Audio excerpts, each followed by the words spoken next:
আসলেই তো, ও তো ঠিক কথা বলেছে। কিন্তু তুই ওদের গ্রুপের মেম্বার হয়ে আমাকে এসব কেন বলছিস? আসলে স্যার, আপনি যখন এই স্লিপটা ফালাই দিয়েছিলেন তখন আমি ওটা নিয়েছিলাম। আর আপনি আমার এটা নিতে দেখা আপনি ভাবছিলেন আমি টোকাই, তাই আপনি আমার ভাইয়ের হাতে ওই খাবারটাও দিয়ে আইছিলেন।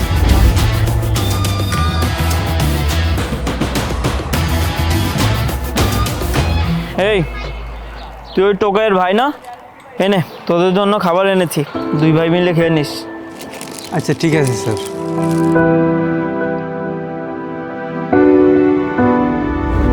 তাই আমি ভাবছি এত ভালো মানুষের লগে আমি এত খারাপ কাজ কেমনে করতে পারি।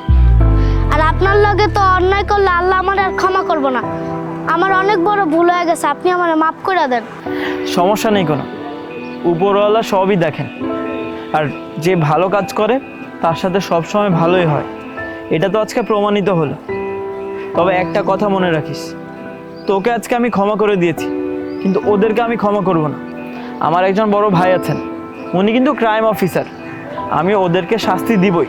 তুই একটা কাজ কর, আমাকে ওদের কাছে নিয়ে যা, তারপর ওদের কি হাল করি সেটা দেখিস তুই। চল।